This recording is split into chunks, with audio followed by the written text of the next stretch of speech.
And welcome inside to this latest Alex Garrett podcasting. And thanks for bearing with us through the ads here. I know it can be a little lengthy, but thank God they're there. And thank you for listening past the advertising. And thanks, Spreaker, for giving me this opportunity day in and day out to do this. And, do make a bit of money with it. It's something I work on. It's something I'm interested in finding out how to expand on here at Alex Garrett Podcasting, but mainly it's the content that is firing me up each and every day.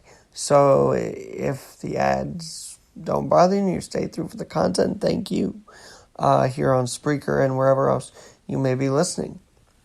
That now includes your car. I mean, it probably always has. But today I had actual photographic evidence that someone is listening to me on the go. I always loved the term Garrett on the go, and now that has been shown to be true. Chris Oliva, my buddy from Queens College, shot me over a picture that he was listening to this in his car. So literally, not only on your smartphone, your desktop, your tablet, I even think Alexa Smart, speaker. And your TV, if you want to project it on there. You can get this on the go, in your car, on your drive to wherever. So, it's just a cool little thing to know that I could be in your cars, wherever you're driving, whether to work, whether to be home. Thank you for plugging me in. And this podcast. But today is kind of interesting. It was Pearl Harbor, and a day that we should always remember as a day that we were attacked by Japan, and we did enter World War II because of it, which is why I think the passing of Chuck Yeager, I believe is his name, Chuck Yeager, a World War II flying ace. He was a retired U.S. Air Force officer, and he broke the sound barrier, becoming the first man to fly faster than the speed of sound at 700 miles per hour on October 14th, 1947. So, a World War II icon, an aviating icon. Boy, this theme has been World War II lately, hasn't it? Thanks to Cuomo saying that the vaccines could be like World War II operation. And I said, are the bombers dropping them? To a week later, and World War II aviation in the news with the passing of Chuck Yeager at 97 years old. And he showed innovation that anything could be possible in 1947. Now, aviation-wise, another thing is possible, which I'm going to share on my Instagram, AlexG in NYC, thanks to my Twitter friend, Antonella. You got to go follow her, NY or Nothing. It's a pretty easy handle to follow, but NY or Nothing. Antonella showing us a Christmas holiday light show in drones. Talk about technological advances. Now, literally, Santa's seen in the sky thanks to a drone choreographer. You can't make this stuff up anymore. You really, really cannot. But back to Pearl Harbor and World War II, and I was talking to my dad about this the other day, actually. Fact is, World War II is the best thing. Still honored every year. Because it was the greatest generation. It was heroic. It was a win for America. And so it is good that we preserve that win each and every year. It is good that ABC7 talks to a 101-year-old survivor of Pearl Harbor who witnessed it. You gotta check that out as well. So while we remember the bad and the ugly, we still hold in great esteem and great honor the work our men and women did in World War II, deservedly so. As I told you, a society that cannot remember at least one good thing will fall apart. Believe it or not, I think for America right now, when the police are under fire, literally when you've got people questioning elections, when you've got certification happening, when you've got tomorrow or later today, December 8th, Safe Harbor Day, I'll get that in a minute, moving the Electoral College process along, maybe making this a finalization, we need that one strong thing that as of right now bonds us together. Now, in the community, we're all bonded together. In fact, I want to do a whole podcast about this. Because Starbucks and McDonald's and others are big corporations. There's no doubt about it. But your local barista is employed by this corporation. So capitalism is in your community. Let's not forget about that. We love our small business and we need to recognize and not close them down and give them their keys back. Yes. But when we say do away from capitalism, we're also saying, and when we promote the small business, we should also remember that Starbucks has that community feel, that McDonald's does too, that Dunkin' does too. All these baristas, all these local workers are in your community, serving your community through Starbucks, through Dunkin', through McDonald's. So capitalism is in the community. I want to expand more on that. And of course, our veterans know that very well. They were one of the biggest drivers of the community capitalistic feel. They would get back from the workforce and work on making their business. And they do that to this day after they come back from Iraq and everything like that. That they still are veterans helping veterans and the community. And I will say it again.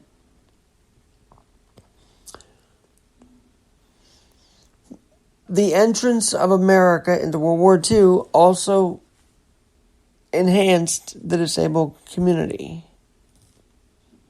Because what it led to was Dr. Henry Viscardi opening up his school in Albertson for World War II veterans who survived the battlefield and came back to life and to work on Long Island, specifically in Albertson. As I've said before, Dr. Viscardi was a man who was born with twisted limbs. They had to fix him up surgically, and then they gave him prosthetics.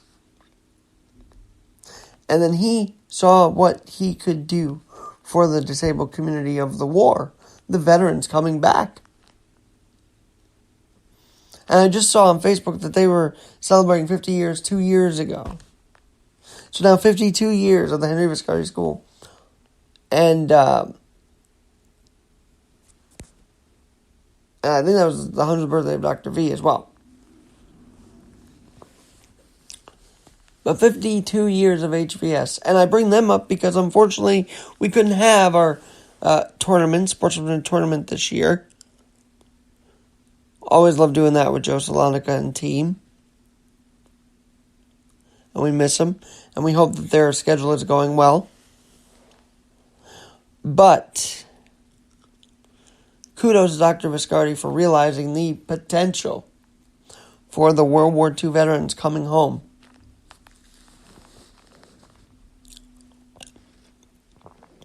And I believe, just like after 9/11, many members of our military were inspired after that attack to defend our country, defend our homeland, year in and year out. Truman developing the A-bomb is nothing to discard, is nothing to criticize. It changed all of us. While we weren't even born yet, it changed this country. for the better.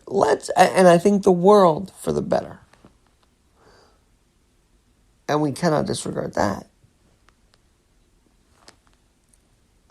But to forget the attack on Pearl Harbor, to not remember it, would be foolish. And I say that because I feel like I didn't see enough people talking about it. Now, we're in a different time. We're in a pandemic. We're in COVID zones. We're in just abject chaos, it feels like, all around us. On Staten Island as well. But in the midst of the chaos, we cannot forget a part in history, our history, that we rebounded from. And we said, no, we will not let you attack us and get away with it.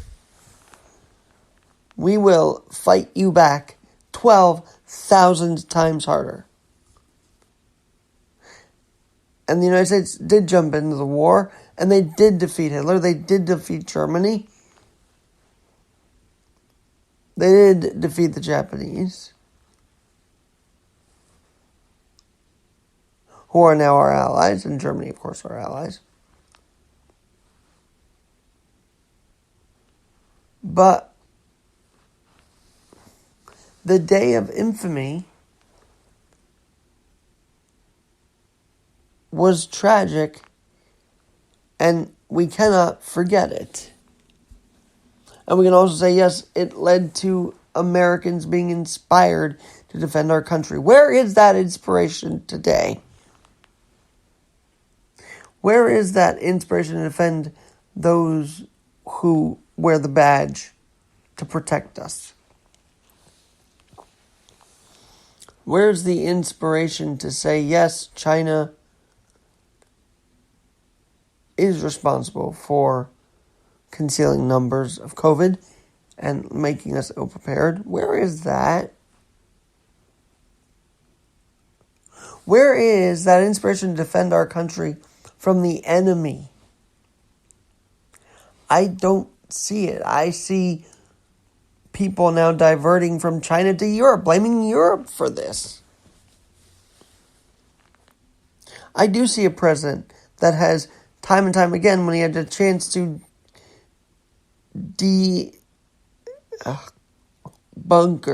disavow Russia, he never did.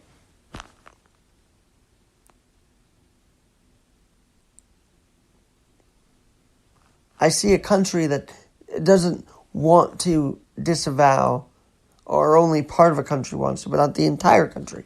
The entire country does not want to disavow radical behavior, the rioting, and we must. Why was Pearl Harbor? Because we were attacked, yes. But the response to it was also just as memorable. Now we see cities burning down this summer, and all we get is slaps on the wrist for people who set the fire.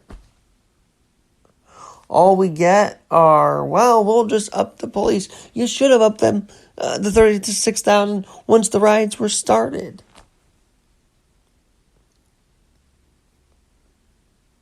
Why Pearl Harbor is so significant is because it set off a chain reaction to defend this country. A defense that we have not seen in our homeland for quite a while. We don't even have school zones being defended by cops right now.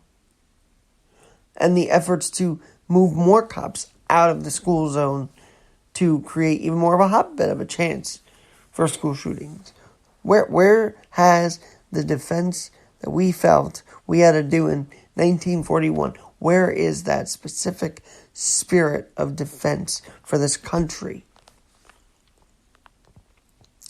It's problematic when it comes from only a select few. It's problematic when we have even leaders that badmouth this country. It is problematic when a governor writes a book through COVID instead of trying to defend us from it.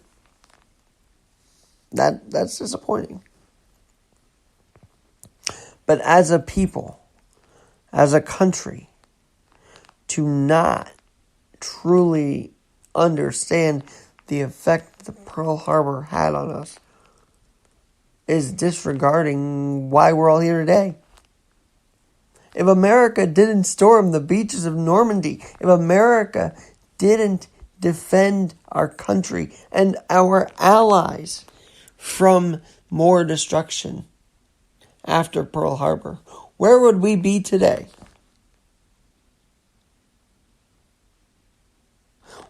We did, as John Belushi said, become the tough that got going when the going got tough.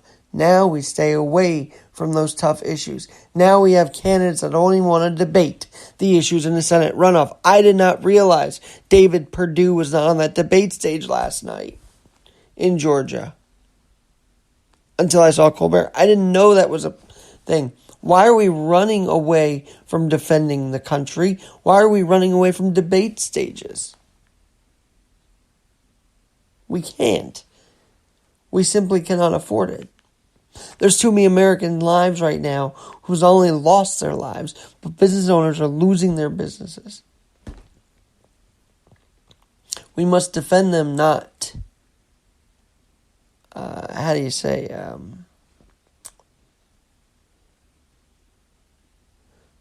we must defend them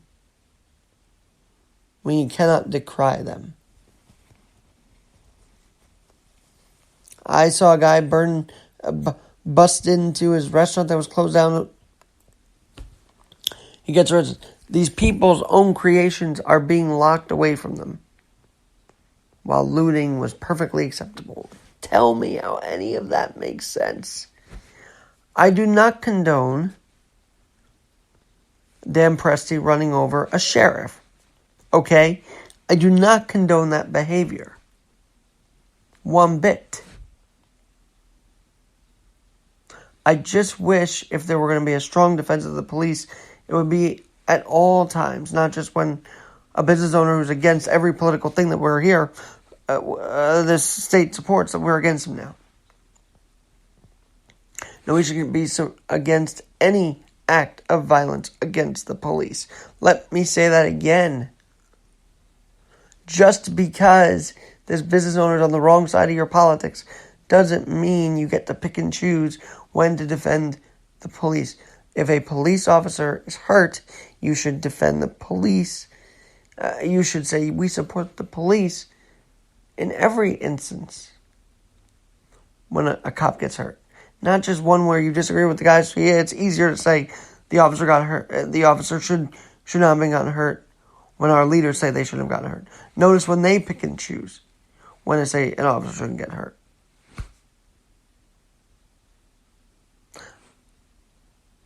I just want consistency. I'm glad that World War II is the consistent reminder that America is who she is today and who we try to keep her today. That's the most consistent reminder I could see of something being glorified in this country. Everything else is debated over day in and day out, even the defense system we have, aka the police.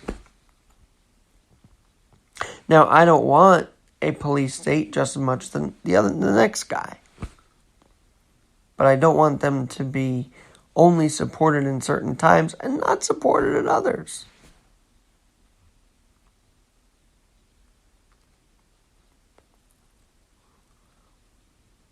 Only when the watering down of history became a thing was the A-bomb questioned. Up until then, the A-bomb was applauded. From my view, from what I believe, because of how it defended our allies in America. We should stop picking and choosing when we want to defend this country. Our veterans and our soldiers have never picked and chose when they wanted to serve. They went in there and fought for us. So let's be consistent in 2020 to end the year into 2021. Let's say if we're going to honor and remember those lost their lives and those who survived Pearl Harbor, if we're going to honor the response and the victory after, then let's keep honoring in the spirit of, hey, how can we keep our country as defended as we did in World War II? And the spirit behind that. Because this country is worth defending and saving. It is worth highlighting the vaccines that are on their way.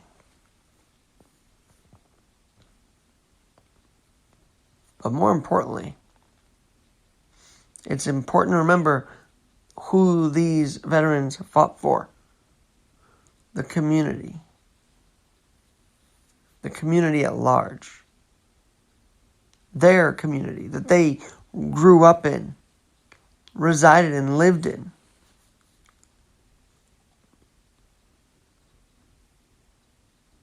As I grow older anyway, maybe you feel the same, I start to separate, not separate, but I start to realize that it's not just a history piece in a textbook. Pearl Harbor wasn't just a piece of history in a textbook that we read. It happened. World War II isn't just a piece of history that we taught. It happened. You meet the actual veterans of World War II and you know it happened and you hear their stories and you are moved that they defended this country the way they did to win. It's not just a piece of paper that we read. This is reality, man. And the reality is we must continue to defend her.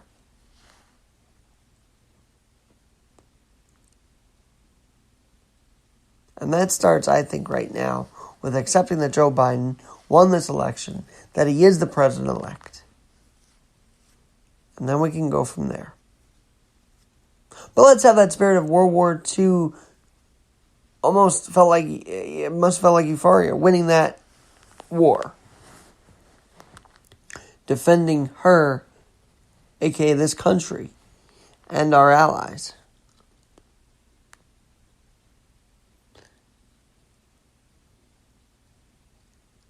And let's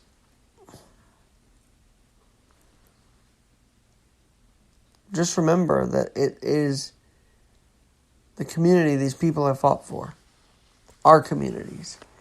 And we must now fight for them too. To preserve them and protect the fabric, the fundamental, the pulse of the country is our communities. And the people and the guys and gals that fought in World War II and were nurses, they understood that. Why don't we understand it now? Or why do we choose not to understand it as a society? Be consistent. Consistently defend America. And because of you, defend the way we did it in World War II and won. Let's get back to winning formulas again in 2021. One way or another. AlexGinNYC.net. AlexGinNYC.net is my website, and we'll talk to you soon.